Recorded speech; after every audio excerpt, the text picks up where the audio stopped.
La dictature européenne est en place, ça y est, elle arrive, elle est sous nos yeux et quasiment personne ne dit rien. Aujourd'hui, je vais en parler parce que on est tous victimes de ça et moi en premier, enfin nous en premier, les youtubeurs surtout. Est-ce que ça va être la fin de ma chaîne YouTube? Il y a de grandes chances. On va justement essayer d'en parler, on va essayer de voir quelles vont être les options possibles pour esquiver tout ça. Parce que comme vous le savez, il y a la loi Chat Control qui est en train d'être votée actuellement à l'Union européenne. Et on a déjà une loi en France qui vient d'être votée, qui a été adoptée, la fameuse loi sur la carte d'identité obligatoire pour prouver qu'on a plus de 15 ans, suite justement à l'interdiction des réseaux sociaux pour les moins de 15 ans. Alors je suis en direct de Pattaya, je suis vers Naklua pour ceux qui connaissent. Bref, donc bienvenue sur cette nouvelle chaîne Kentra React que j'avais déjà un peu alimenté avec des vidéos et des lives. Mais comme j'étais pas très actif, je me suis dit on va pouvoir lancer ce nouveau format de vidéos un peu actu React, sauf que cette fois c'est en plein air et on va essayer de parler le plus librement possible parce que justement on va en avoir besoin de liberté et on va voir comment on peut essayer de ne pas nous la spolier. Alors déjà on va essayer de voir qu'est-ce que c'est Chat Control, parce que c'est à différencier de la loi sur les réseaux sociaux interdits aux moins de 15 ans, c'est complètement différent.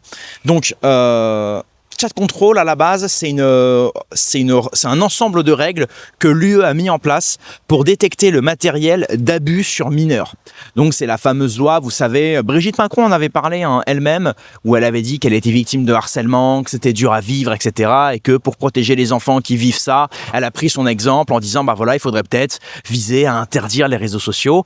Il y avait aussi les propos, j'y ai réagi sur ma chaîne principale, de Monsieur Khalifa, ancien président du CRIF, celui qui avait pris Macron par le poignet comme un enfant, dans lequel il lui avait dit globalement, enfin il avait dit à la télé en tout cas, il avait dit voilà, il y a quelques années, il avait dit mon objectif, ça va être de pousser Emmanuel Macron à adopter une loi pour supprimer l'anonymat sur Internet pour pouvoir voir ceux qui diffusent des paroles antisionistes. Il avait même pas dit antisémite les mecs, il avait dit antisioniste, c'est-à-dire que l'antisionisme, déjà avec la loi Yadan, ils ont voulu faire passer l'antisionisme pour de l'antisémitisme et maintenant grâce à Monsieur Khalifa, ils veulent lever l'anonymat pour tous ceux qui seraient antisionistes pour les punir. Voilà, enfin là on vire clairement vers la dictature, clairement.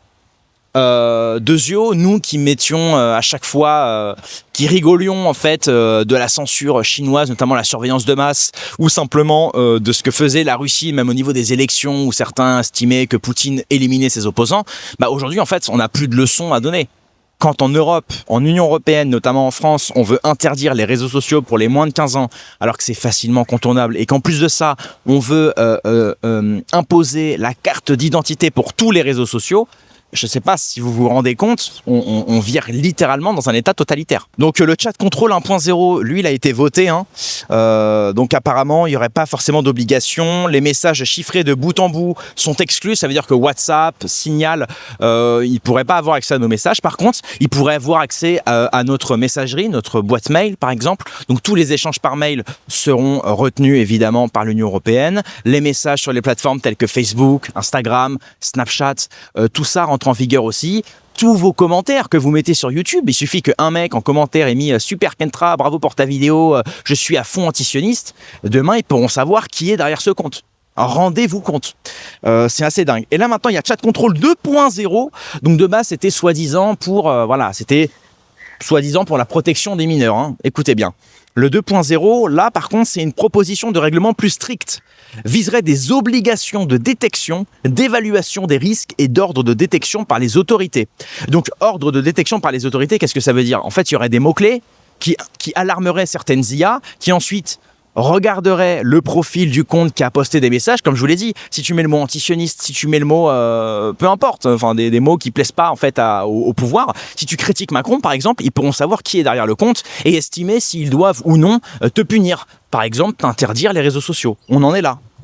Point très controversé, possibilité d'inclure le scan des messages chiffrés. Ça veut dire que même des applications comme WhatsApp et Signal que j'ai cité avant qui sont chiffrées de bout en bout, l'État pourrait alors les examiner. Donc là, pareil, je veux dire, là, il n'y a plus aucune vie privée, il n'y a plus rien. Soi-disant, WhatsApp, Telegram, tout ça, ils avaient tous lancé des messageries cryptées pour que personne n'y ait accès. Bah, finalement, on se rend compte que, encore une fois, pour protéger les enfants, pour protéger les autres, bah, en fait, le citoyen moyen doit être fliqué. Donc c'est génial, c'est vraiment génial. Exactement comme, vous savez, le 14 juillet à Paris où on demandait un QR code obligatoire pour pouvoir rentrer.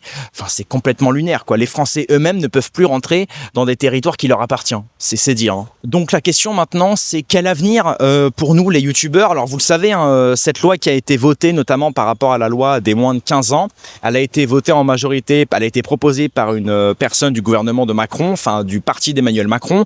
Elle a été votée en masse par les écologistes, par les communistes et par le Rassemblement national. Donc c'est bien, parce que j'avais vu un tweet d'un femme qui disait, en fait, vous vous plaignez de règles fascistes, mais bon, en même temps, regardez le RN est un parti fasciste qui vote pour des lois fascistes. Là, c'est pas faux. Autant j'aime pas du tout l'étiquetage de fasciste ou de facho constamment pour rien, mais là, c'est vrai que le RN qui se dit défendre le peuple, etc., vous ne défendez en rien le peuple en votant ce genre de loi. Déjà, sachez-le. Deuxièmement, bravo, la France Insoumise qui a pas forcément voté pour ça. Là, pour le coup, on peut les applaudir. Sur ça et sur la Palestine, ils sont assez basés, il faut le dire. Troisio, bien évidemment, voilà, donc l'avenir pour les youtubeurs comme nous, pour ceux qui commentent, le problème c'est que d'ici septembre, donc il va falloir, pour tous ceux qui vont se créer des nouveaux comptes, il va falloir mettre une carte d'identité. Donc si vous ne l'avez pas fait, créez-vous des comptes aujourd'hui, dès maintenant, parce que en attendant, voilà, et prouvez bien que vous avez plus de 15 ans avant qu'ils vous demandent les cartes d'identité. Et deuxièmement, à partir de janvier 2027, tous les comptes existants, c'est-à-dire que le mien comme le vôtre, vous devrez prouver votre identité. Et pareil, on ne sait pas trop sur quoi ça se base. Parce que moi, par exemple, je suis en Thaïlande. Bon, a priori, je ne suis pas touché par ça. Mais comme j'ai créé mon compte en étant en France, comme sur certains réseaux sociaux, je suis déclaré comme français, j'ai un numéro de téléphone français, j'ai passé la moitié de mon temps avec mon adresse IP en France, est-ce que finalement, ça compte pas comme un Français ? De même, un Chinois qui part 3 mois en France, est-ce qu'il va devoir donc, s'il est connecté à un Wi-Fi français, s'il veut se créer un compte par exemple sur un réseau social, est-ce qu'il va devoir, en fait, on sait pas trop. Mais c'est pour ça, c'est tellement flou que finalement, on est perdu. On n'a pas de règles explicites dans la loi qui nous expliquent quoi, comment. Enfin, on sait pas trop. Donc là, on est complètement bloqué. On sait pas trop vers où on va. Et c'est évidemment pour nos libertés. Encore une fois, c'est toujours le même piège. C'est comme quand il y a des attentats. Il y a des attentats, et donc du jour au lendemain, on dit voilà, il va falloir mettre des caméras partout dans les rues pour être sûr qu'on puisse ficher les terroristes. Ouais, d'accord, mais en fait, les citoyens comme vous et moi, nous, on n'est pas des terroristes, a priori. Donc pourquoi on devrait subir en fait la politique d'un terroriste qui a semé le trouble en France? Pourquoi, dans ce cas-là, 69 millions de Français devraient subir cette politique-là? Enfin, je veux dire, c'est ridicule, quoi. C'est complètement ridicule. Et c'est comme ça tout le temps. Là, voilà, pareil, c'est pour protéger les enfants, soi-disant, contre le harcèlement, contre ceci. Alors qu'on a vu que d'ailleurs, il y a une loi, la même loi, réseaux sociaux interdits aux moins de 15 ans en Australie, elle est passée. Tous les gamins ont réussi à contourner, que ce soit avec des VPN, que ce soit avec des fausses cartes d'identité, que ce soit avec la vérification via leurs parents ou des amis plus âgés. En fait, il y a toujours un moyen de contourner. Donc après, vous allez vous dire, toi aussi, Kentra, tu pourras contourner. Bien évidemment, mais c'est là où c'est ça le piège. C'est qu'en fait, ils mettent une loi soi-disant pour protéger les enfants, mais en fait, c'est un outil pour pouvoir derrière fliquer les opposants, fliquer ceux qui font des vidéos sur Brigitte Macron, fliquer ceux qui font des vidéos sur Emmanuel Macron, qui par exemple part de l'affaire Alstom, voilà, qui était plutôt du côté de Éric Dénessé, décédé il n'y a pas longtemps, ou du côté de Olivier Marleix, pareil, décédé il n'y a pas longtemps, qui avait écrit un bouquin sur toute l'affaire Alstom, sur comment Macron a vendu la France aux Américains. Tout ça, bien évidemment. Ça compte aussi pour les gens de droite, même si je les porte pas forcément dans mon cœur, les droitardés, parce qu'ils sont assez hostiles. Faut avouer que voilà, vous aussi, vous serez les premiers à en subir les conséquences. T'es un petit peu trop, peut-être un petit peu trop rude dans ta critique de l'immigration. Voilà, on pourra savoir qui tu es derrière ton compte. Encore plus si tu critiques Israël, alors là, laisse tomber. Et c'est à chialer de rire quand on voit que derrière Ksenia Fedorova, ancienne salariée de RT France, le média Russia Today, qui avait fait, donc c'était une sorte de chaîne télé où il diffusait les informations sur la Russie. Des informations du point de vue russe. Il forçait pas les Français à penser comme la Russie. Il donnait simplement le point de vue russe. La chaîne a été fermée lors du conflit avec l'Ukraine. Et là, récemment, cette même dame qui avait un poste sur CNews, qui donnait le point de vue russe sans forcément imposer sa vision, elle a été placée sous OQTF. OQTF, obligation de quitter le territoire français. Ça veut dire qu'une femme d'origine russe qui vit en France depuis des années, qui travaille dans un média, Russia Today, etc., aujourd'hui, obligation de quitter le territoire français parce qu'on la suspecte de travailler pour les intérêts russes. Alors par contre, voilà, quand c'est Meir Habib, député binational franco-israélien, alors là on dit rien, là on s'en fout, quand c'est Francis Khalifa, ancien patron du CRIF, qui prend par le poignet comme ça Emmanuel Macron. Francis Khalifa, il est algérien, il est d'origine juive. Il a rien de français, ce type. Et ce type arrive à imposer un dîner annuel tous les ans, le dîner du CRIF, dans lequel tout le gratin politicien vient, dans lequel il peut donner des ordres au gouvernement français. C'est pas moi qui le dis, c'est Elisabeth Lévy qui elle-même le disait, qu'elle avait été témoin pendant un dîner du CRIF, que les patrons du CRIF donnaient des ordres aux ministres d'époque.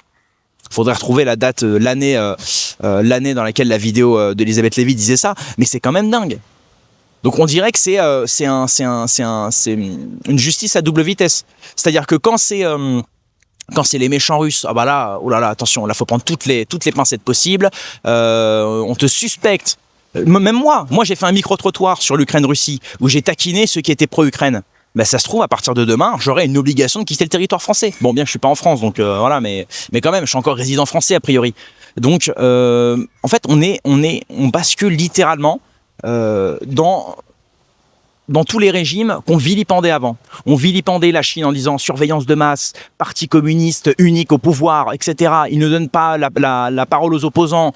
Ils ont mis en prison Jack Ma, l'ancien président de Alibaba, parce qu'il avait osé dire que l'État intervenait trop dans les affaires privées. Mais en fait, on fait la même chose. On fait la même chose. Nous, c'est pire. On vend tous nos fleurons aux Américains. On décide de mettre des lois. C'est pire que la surveillance de masse. En plus, on ment. C'est qu'à la limite, les Chinois, ils disent, bon, bah voilà, on va tous vous surveiller parce qu'on a besoin de surveiller. Au moins, c'est dit. C'est explicite, on a un parti communiste unique au pouvoir et on va tous vous fliquer. Voilà, vous êtes 2 milliards, on va tous vous fliquer. Bon bah au moins c'est dit. La France c'est pire, c'est le vice, c'est le mensonge. On fait croire qu'on va protéger les enfants et en fait on va fliquer tous les résistants politiques. C'est quand même marrant ça, c'est quand même à chialer de rire. Donc, quelle solution maintenant s'offre à nous ? Bah évidemment, il va falloir jouer des règles, il va falloir essayer de contourner comme on le peut. Je ne sais pas si moi, étant à l'étranger, ça compte ou pas. J'en ai aucune stricte idée. C'est pour ça aussi que j'ai créé cette nouvelle chaîne, parce que ça me permet derrière de pouvoir, de créer du contenu, d'essayer d'apporter de nouveaux abonnés, de nouveaux vues sur cette chaîne, au cas où la première serait en danger. Donc, n'hésitez pas à vous abonner, mettre des pouces bleus, etc. Un maximum de partage. Là, je compte sur vous pour cette première vidéo de la chaîne. Et maintenant, solution pour vous notamment, dès à présent, commencez à vous renseigner sur des VPN, commencez à vous renseigner sur des créations de comptes à l'étranger peut-être, voilà. On ne sait jamais. Merci d'avoir suivi cette vidéo. Rendez-vous dans quelques heures demain pour une prochaine vidéo. Merci à tous.